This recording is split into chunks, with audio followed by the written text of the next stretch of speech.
ಈಗ ನಮ್ಮ ಧನ್ವೀರ್ ಅವರು ಮೊದಲನೇದಾಗಿ ಎಲ್ರಿಗೂ ನಮಸ್ಕಾರ.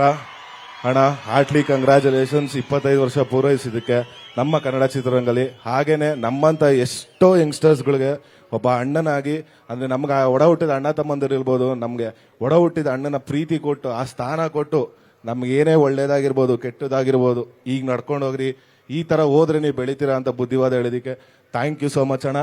ನಾನು ಜಾಸ್ತಿ ಮಾತಾಡಕ್ ಹೋಗಲ್ಲ. ಒಂದು ಬಿಳಿ ಆನೆ ನಡೆಯಕ್ ಶುರು ಆಗಿ ಇವತ್ತಿಗೆ 25 ವರ್ಷ ತುಂಬಿದೆ.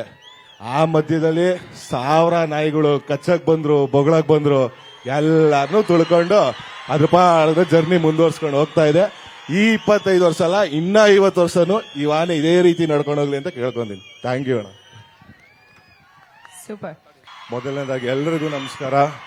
ಅಣ್ಣ ಹಾರ್ಟ್ಲಿ ಕಂಗ್ರ್ಯಾಚುಲೇಷನ್ಸ್ 25 ವರ್ಷ ಪೂರೈಸಿದ್ದಕ್ಕೆ ನಮ್ಮ ಕನ್ನಡ ಚಿತ್ರರಂಗದಲ್ಲಿ. ಹಾಗೇನೆ ನಮ್ಮಂತ ಎಷ್ಟೋ ಯಂಗ್ಸ್ಟರ್ಸ್ಗಳಿಗೆ ಒಬ್ಬ ಅಣ್ಣನಾಗಿ, ಅಂದ್ರೆ ನಮ್ಗೆ ಒಡ ಹುಟ್ಟಿದ ಅಣ್ಣ ತಮ್ಮಂದಿರಿರ್ಬೋದು, ನಮ್ಗೆ ಒಡ ಹುಟ್ಟಿದ ಅಣ್ಣನ ಪ್ರೀತಿ ಕೊಟ್ಟು ಆ ಸ್ಥಾನ ಕೊಟ್ಟು ನಮ್ಗೆ ಏನೇ ಒಳ್ಳೇದಾಗಿರ್ಬೋದು ಕೆಟ್ಟದಾಗಿರ್ಬೋದು ಈಗ ನಡ್ಕೊಂಡು ಹೋಗ್ರಿ, ಈ ತರ ಹೋದ್ರೆ ನೀವು ಬೆಳಿತೀರಾ ಅಂತ ಬುದ್ಧಿವಾದ ಹೇಳಿದಕ್ಕೆ ಥ್ಯಾಂಕ್ ಯು ಸೋ ಮಚ್ ಅಣ್ಣ. ನಾನು ಜಾಸ್ತಿ ಮಾತಾಡಕ್ ಹೋಗಲ್ಲ. ಒಂದು ಬಿಳಿ ಆನೆ ನಡೆಯಕ್ ಶುರು ಆಗಿ ಇವತ್ತಿಗೆ 25 ವರ್ಷ ತುಂಬಿದೆ.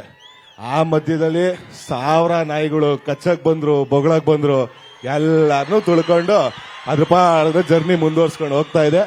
ಈ 25 ವರ್ಷ ಅಲ್ಲ, ಇನ್ನ 50 ವರ್ಷನೂ ಈ ಆನೆ ಇದೇ ರೀತಿ ನಡ್ಕೊಂಡು ಹೋಗ್ಲಿ ಅಂತ ಕೇಳ್ಕೊಂತೀನಿ. ಥ್ಯಾಂಕ್ ಯು ಅಣ್ಣ. ಸೂಪರ್.